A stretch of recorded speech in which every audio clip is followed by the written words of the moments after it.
আজকের গল্পটা শুরু করা যাক। বর্তমানকে যদি আমরা পেছনে ফেলি সেটাই কিন্তু আমাদের কাছে গল্প। 1 সেকেন্ডের হলেও সেটা কিন্তু আমাদের কাছে গল্প হয়েই দাঁড়ায়। চলুন, আজকের গল্পটা তাহলে এরকম ছিল। সকালটা শুরু হয়েছিল আকাশকে দর্শন করে। আমার ভীষণ ভালো লাগে আকাশের দিকে তাকিয়ে কিছুক্ষণ বসে থাকতে। যেমন রোজকার কাজ, রান্না বান্না সমস্ত কিছু করে স্কুলে অফিসে সমস্ত পাঠিয়ে দিয়ে এবার চলে এসেছি আমি আমার নিজের কাজে। রোজ সকালে না আমার রুটি বা পরোটা এগুলো খেতে একদম ভালো লাগে না। আজকে একটু বেলের শরবত খেতে খুব ইচ্ছে করলো। আজকে একটু বেরোনোরও আছে, তাই ভাবলাম একটু হালকার ওপরেই ব্রেকফাস্টটা রাখা যাক। বেলটাকে এখানে ভালো করে ছাড়িয়ে নিয়েছি, নিয়ে ভালো করে ম্যাশ করে নিয়েছি। তারপরে এর মধ্যে একটু জল দিয়ে এর গ্রেভিটা বার করে নিলাম। আপনারা চাইলে কিন্তু এখানে দুধটাও ইউজ করতে পারেন। দুধটা অবশ্যই ফুটিয়ে ঠান্ডা করে নেবেন। তারপরে আমি এখানে গুড় অ্যাড করলাম। আপনারা চাইলে চিনি অথবা সুগার ফ্রিও অ্যাড করতে পারেন, যেটা মন চায় সেটাই অ্যাড করবেন।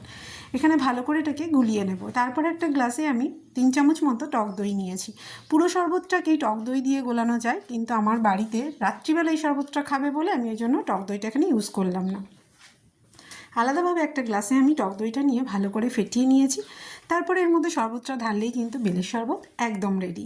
সামনেই গরম আসছে, তাই কিন্তু এই রেসিপিটা আগেভাগেই আপনাদের সঙ্গে শেয়ার করে নিলাম।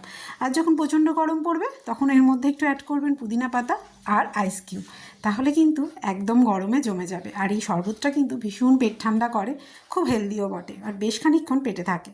সেই জন্য এটাকে একদম সেভ করে রেখে দেবেন। আপনাদের সঙ্গে আগেভাগেই শেয়ার করে নিলাম। চলুন এবার একটু মি টাইম দেওয়া যাক। অনেক কাজ করে ফেলেছি সকাল থেকে, অনেকটা গল্পও কিন্তু আপনাদের সঙ্গে সেরে ফেললাম।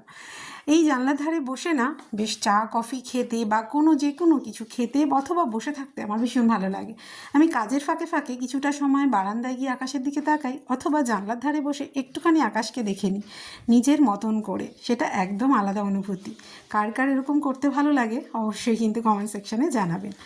তারপর আর কি, বাড়ির মানুষগুলোর জন্য স্টোর করতে হবে এই শরবতটা, তাই দুটো সুন্দর কাচের বটলে তুলে রাখলাম, দেখতে যাতে ভালো লাগে। আজকের গল্পটা কেমন লাগলো অবশ্যই জানাবেন।